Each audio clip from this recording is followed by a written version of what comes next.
آگے دیکھیے قرآن ہماری تیمم کی تیسری صورت کے مسائل یہاں پہ پڑھیں گے. دوسری صورت ختم ہو چکی ہے. تیسری صورت ہے پانی کے استعمال میں خوف ہو. ٹھیک ہے. پہلی صورت کیا تھی کہ پانی نہ ہو تب تیمم کرنا ہے. دوسری صورت ہی پانی تک رسائی نہ ہو تب تیمم کرنا ہے. تیسری صورت ہے پانی کے استعمال میں خوف ہو. پانی ہے لیکن ہم اس کو استعمال نہیں کر سکتے, تو اس میں تب کیا ہوگا, تیمم کریں گے. اس میں بھی اب کچھ مسائل ہیں جس کو ہم یہاں پہ پڑھیں گے. صرف 659 میں کہہ رہے ہیں اگر پانی کا استعمال کسی شخص کے لیے جان لیوا ہو یا اس کے بدن میں کسی عیب یا مرض کے پیدا ہونے یا موجودہ مرض کے طولانی یا شدید ہو جانے کا یا علاج و معالجے کی معالجے میں دشواری پیدا ہونے کا سبب ہو, تو اس کے لیے ضروری ہے کہ تیمم کرے. سو پتہ ہے کہ میری جو ٹانگ ٹوٹی ہے, میرا بازو ٹوٹا ہے, یا مجھے کہیں چوٹ لگی ہے جہاں پہ میں پانی استعمال کروں گا, تو پانی جو ہے اس کے لیے ضرر کا باعث ہوگا, تو یہ تیمم کرے گا.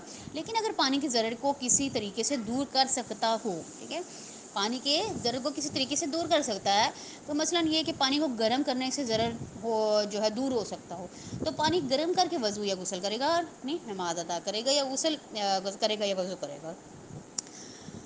آگے 660 میں کہنا ہے کہ ضروری نہیں ہے کہ کسی شخص کو یقین ہو کہ پانی اس کے لیے مضر ہے, بلکہ اگر ضرر کا احتمال ہو یہ احتمال عام لوگوں میں کی نظروں میں معقول ہو, تو تیمم کرے گا. یعنی پتہ ہے کہ سب کو پتہ ہے کہ یہ اگر پانی استعمال کرے گا تو وہ پانی جو ہے اس کے زخم کے لیے ٹھیک نہیں ہے, اس کے لیے ٹھیک نہیں ہے, اس کے جسم کے لیے ضرر کا باعث ہے, تو وہ تیمم کرے گا.